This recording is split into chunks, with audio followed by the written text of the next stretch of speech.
Hey you guys, what's up? I'm Ashley from heavenathome.org, and this is the Heaven at Home podcast, where my goal is to encourage you in your personal growth journey while being open, honest, and owning my story. We have faith-based conversations and tackle a bunch of different tough topics. Check out the description to follow me and learn more. Remember, you are fully known and deeply loved. Let's do this. Hey guys, so this is an episode that's been coming for a while. I'm not gonna lie, I've been really reluctant to talk about it. I don't feel like an expert at all. I feel like I'm always learning, and the more that I know, the more I feel like I don't know. And so before I just kind of start talking, I just want to start off this conversation um, just reading off some Bible verses regarding love and what love looks like. Um, so 1 John 4:21 says, "For he has given us this command, whoever loves God must also demonstrate love to others."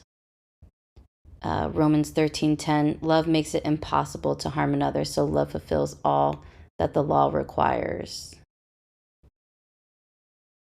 Here's one. 1 John 4:18. Love never brings fear, for fear is always related to punishment. But love's perfection drives the fear of punishment far from our hearts. Whoever walks consistently afraid of punishment has not reached love's perfection. This is the kind of thing that I really want to talk about today. It's 2 John 1:6. It says, "This love means living in obedience to whatever God commands us. For to walk in love toward one another is a unifying commandment we've heard from the beginning." 1 John 4:8, "The one who doesn't love has yet to know God, for God is love." Love is a safe place of shelter, for it never stops believing the best for others. Love never takes failure as defeat, for it never gives up. Luke 6:35 talks about loving your enemies and treating them well. And then I'll probably end by reading 1 Corinthians chapter 13. That's a really powerful one that talks about love. So, you know how the Bible talks about loving your neighbor and loving your neighbor as you love yourself. I don't know about you, but me personally, I have never really come across a verse in the Bible that says you have to like your neighbor, that you have to have some sort of obligation to like them or like them before you love them. Um, Almost every command is to just go straight to the act of loving. And I think in society we have this concept of love um, that is strictly for the people closest to us. They define specific relationships with different levels of intimacy. We have spouses, children, parents, siblings, family, extended family, friends, and all of those dynamics. Like, we could dive into each of those and it would be a completely separate thing. But the Bible really places such an emphasis on love to an extent that it's just something that should be universal, kinda. And I'm gonna explain what I mean by that in a second. Um, I I've had this habit the last couple of weeks. When I get home on a Friday night, I don't have my daughter with me, and I get really exhausted, and I end up just taking a super long nap, and then I'm not able to sleep through the night. And so last night at about 3 a.m., I was thinking about how we as Christians, first off, like, we're not really living for this life. We're living for the next one. We're living in pursuit of a life that we are anticipating to have with Jesus in heaven.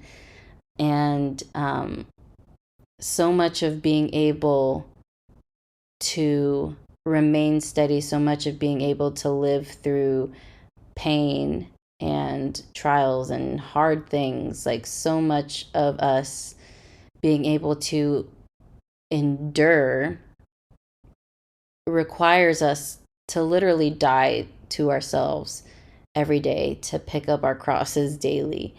Um, for me, especially in these last couple months, every time that I find myself um, holding on to something that I value dearly, um, maybe it was an expectation, a hope, a perfect picture I have in my head. Um, anytime that I sense myself trying to pick at straws and gain every sense of control I can muster up on my own, I've been having this feeling in the back of my mind to remember, hey, you're not in control here, um, and you can't live for this life because this life is going to disappoint you. People are going to disappoint you. Um, your body's going to disappoint you. Circumstances are going to disappoint you. To place so much of ourselves in, or to place so much confidence in this life is, it's just not wise, and it's not going to help.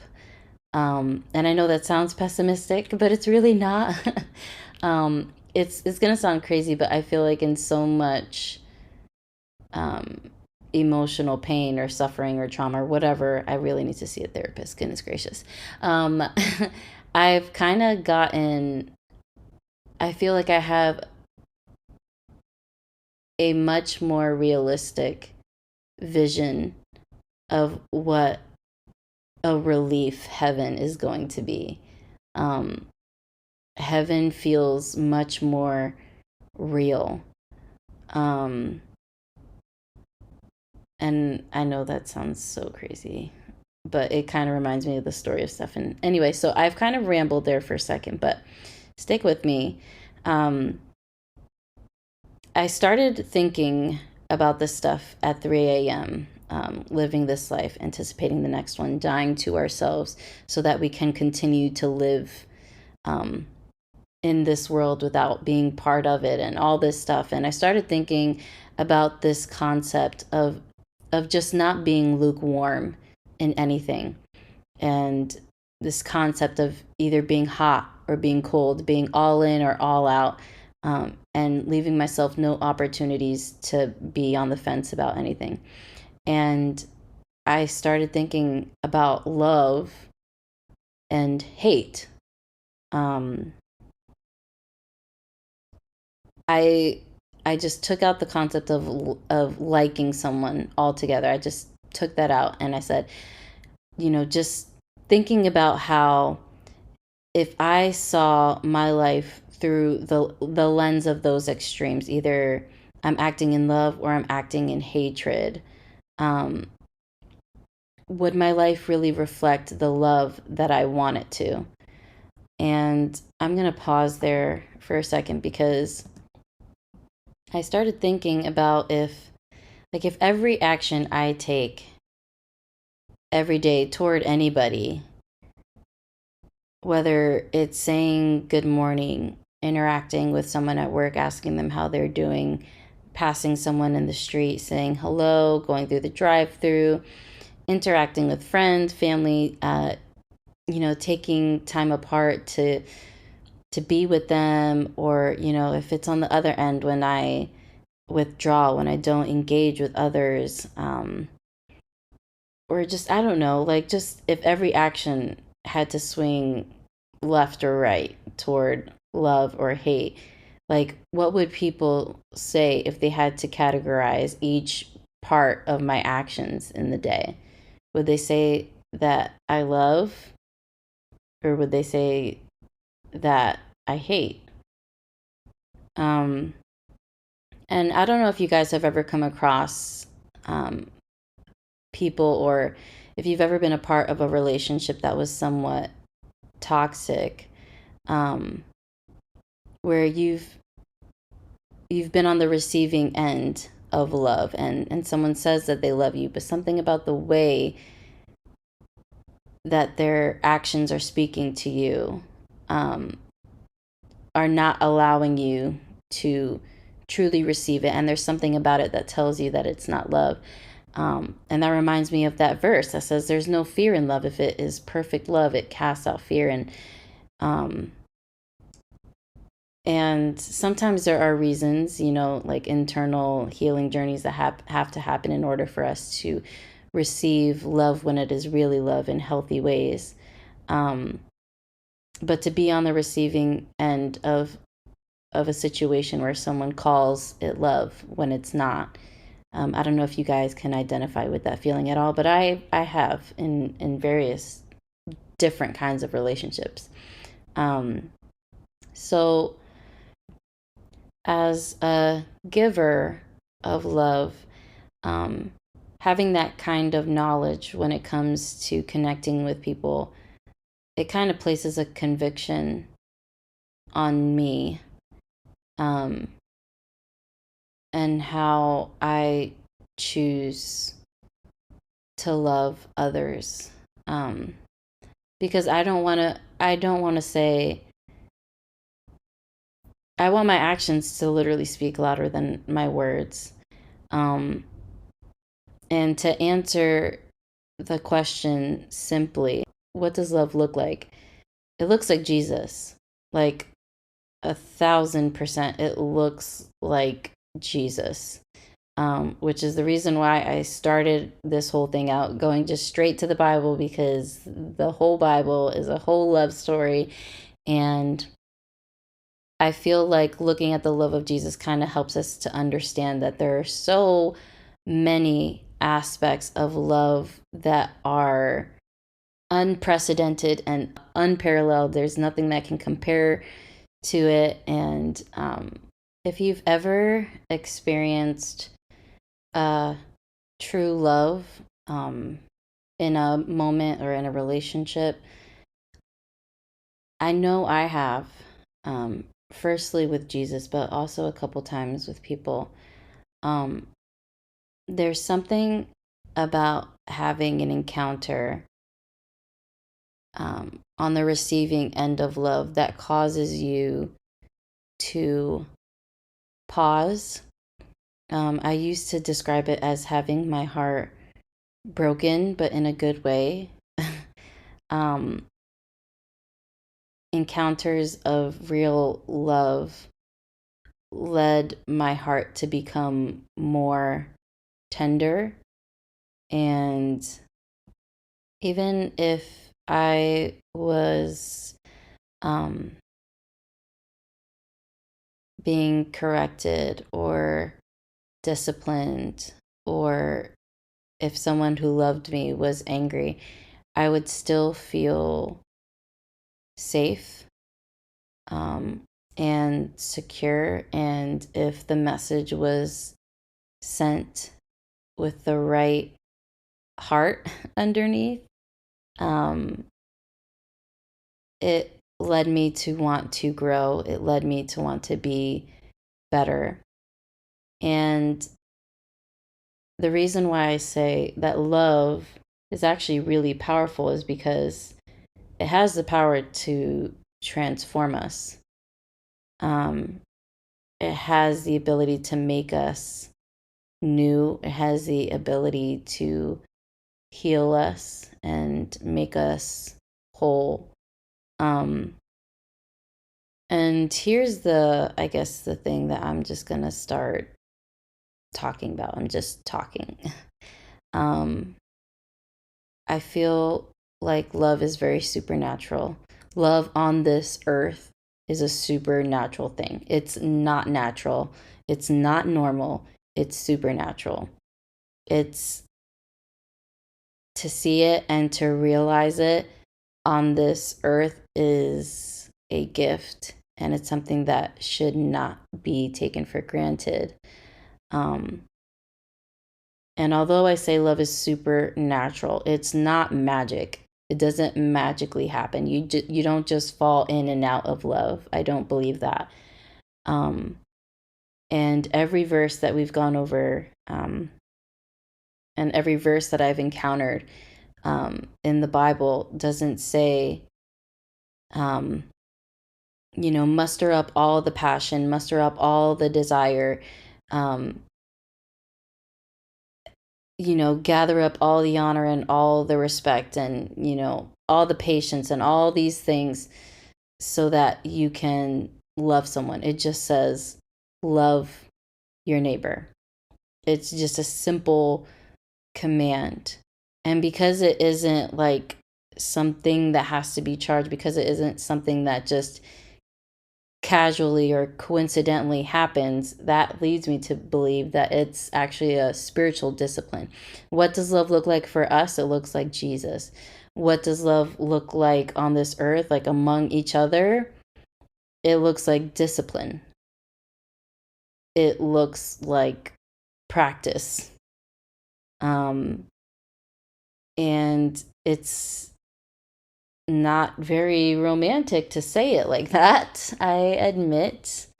But it's true.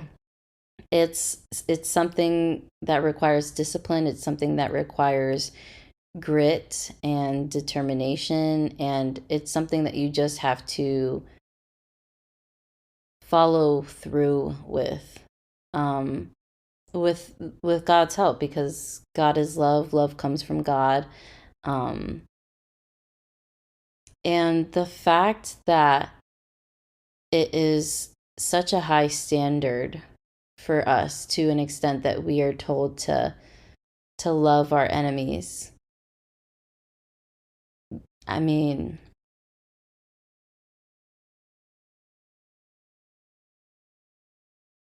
just that part alone makes me think that um, love in a lot of ways is supposed to be who we are. Um, and I've been really thoughtful. I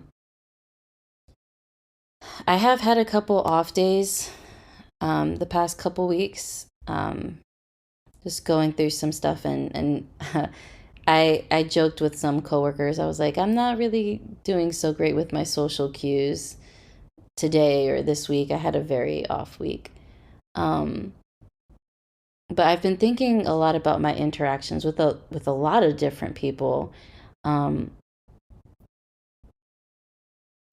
I got suggestions from a friend who's very, oh my gosh, he has friends all over the world, apparently.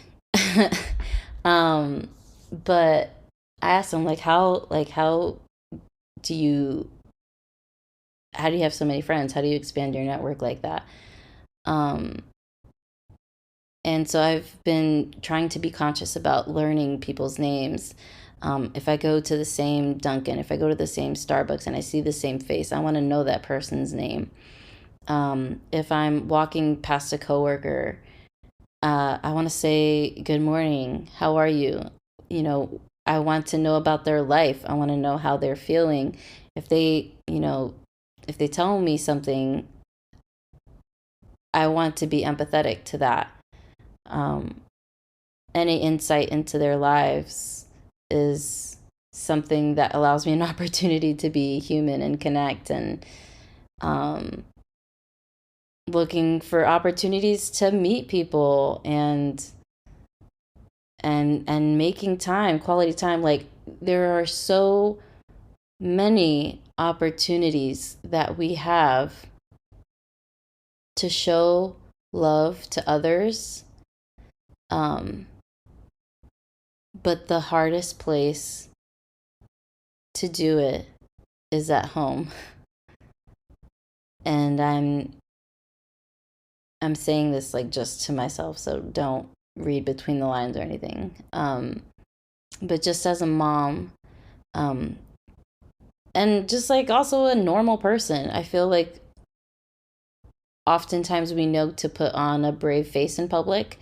Um, we do what we know we should do because we feel like we have to, and We're usually trying to present the best version of ourselves. But when we're alone and when we're at home and all we have is, our family, our children, our spouses, our parents, our siblings, I think the place where love is most needed is really in the four walls of your own home. Um, and the reason why I say this is because I know that it's so important. So much of um, our impact, so much of our ministry, so much of our identity comes from what we're surrounded by. And I know there are uh, a lot of people who can resonate with the idea that they're used to treating acquaintances and strangers um, in high regard with the utmost respect, and then when they get home, they're angry, impatient, bitter, um, and they leave nothing over to give to the ones who love them. Um,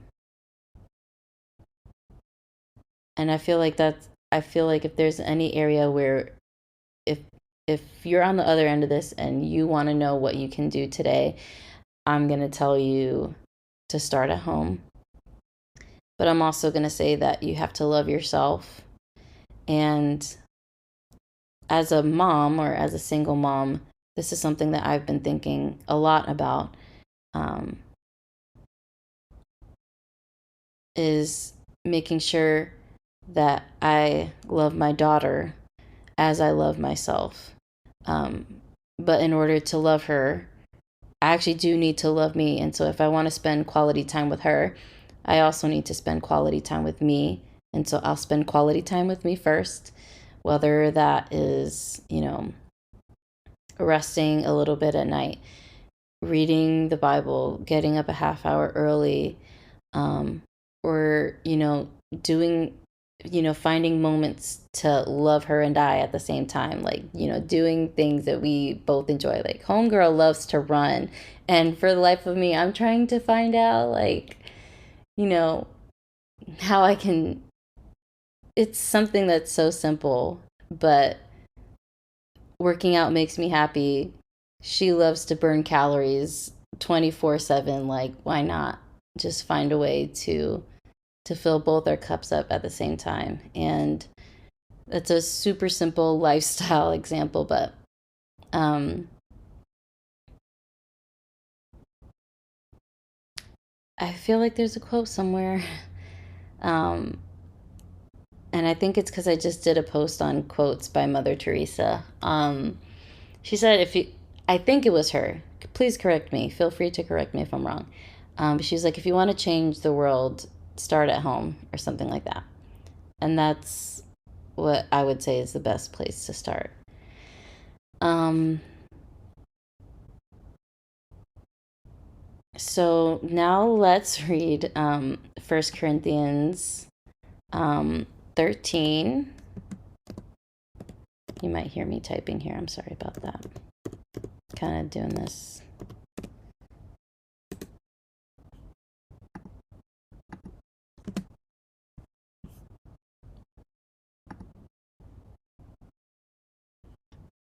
I'm also going to recommend a song to you guys that I love in a second. Okay, so 1 Corinthians 13, starting from, I'm looking for the translation I like, which is the Christian Standard Bible version, in case you were wondering. Okay, starting at verse 4, it says, love is patient, love is kind, love does not envy, it is not boastful, it's not arrogant, it's not rude, it's not self-seeking. That one's for me, y'all. It's not irritable and does not keep a record of wrongs. A lot of this is for me. Okay.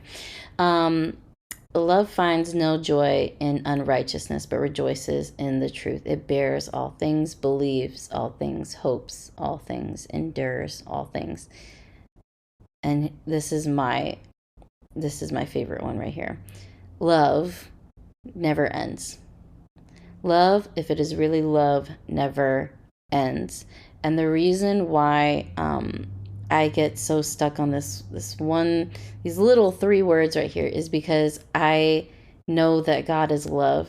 And so much of how I perceive God and his character, so much of how I perceive him as a father, as a lover, as a friend, as a counselor, is predicated on the fact that I know that he is consistent, knowing that he does not change. Love does not end. Um, and it really bothers me. It bothers me so much how this world perceives love. Like, I think it hurts me because I know if this world does not know what love is, then it leads me to believe that this world does not know God. And then the other part that I get worried about is thinking or knowing that people have a tendency to call something love when it's not. If we say something is, but it isn't, I feel like it just skews and distorts the truth of the whole thing. Um, and so if you ever want to, if you are looking for the personal growth, like how to love portion of this podcast, I'm going to turn you to this particular scripture. Again, it's First Corinthians 13, verses 4, verses 4 through 8. So practice being patient, practice being kind, um, practice not being jealous. I know a lot of times in the middle of this process, people, they tend to get frustrated with themselves when they notice, oh, I'm not actually a patient person. Kindness does not come naturally to me. Or we become ashamed. I remember there was a short season where part of my healing journey required that I acknowledge jealousy I was feeling, or not really jealousy, but just, I guess, yeah, jealousy, envy. Like, I just wanted what this person was getting, and I wasn't getting that. And I needed to be honest with myself and give that over to Jesus instead of being ashamed of it, hiding it, and letting it just fester up and blow up in my face. Um, so if you notice that you are not these things, that's okay. You don't have to be a naturally nice person. Work on it. Try giving a compliment. Try making eye contact and saying good morning. Um, it's not boastful. It's not arrogant. It's not rude. Not self-seeking. Not irritable. So like, just work on, for each thing that it says love is, or love is not. Um, Write those down in bullet points, and just pick one thing that you can do a day. Or if you know that you have a really soft spot that needs a lot of working on, um, pick that one thing, work on that one thing. If you mess up with that thing, give it to Jesus, ask for help. um, like I said before, love is a discipline, and it's not, for us, it's a discipline. And if we ever need the reminder, um, or like a push to remember why we're doing what we're doing, we can just remember the love of Jesus. And this is another thing I was thinking about this morning in the car. Um, there are a lot of moments where I have to forgive over and over because I am I am a broken person. And I was thinking about how I notice my pain kind of frequently. And every time I say, this person did this, how could they do this? I have a habit of turning my attention at God. And I'm like, how do you do this with us? How do you do this with us? How do you continue to love us? Like, I continue to be amazed. Because I just have one life. I'm one person. I only have enough in me to deal with this portion of my life, and he cares for us so much. He's so involved. He wants so deeply to be invited and to intervene, and he sees so much just in this one day, millions and billions of people, thousands of generations. And for him to see all of our failures in and out of time and still remain who he is, like, that is amazing. That is amazing and humbling. And to acknowledge the radical love of God, even in the middle of all my pain, has actually been something that has helped me heal. And so, that's a little extra there for you. Let me know if this episode was useful for you. If you have any other ideas, if you have any particular questions, if you have some insight that you'd like to add, feel free to let me know. I'm happy to write about this. I haven't done a blog post on this, but I did. Oh wait, actually, hold up. I think I did. Called What Love Looks Like, or something like that. I'll probably attach that in the description. Yeah, like I said, it's been an off week, you guys. I'll see you in the next one.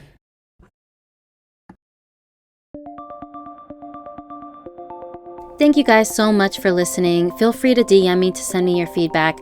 Check out the description below to follow me on social media. This podcast is listener supported. Don't forget to subscribe. Remember, you are fully known and deeply loved. I'll see you in the next one.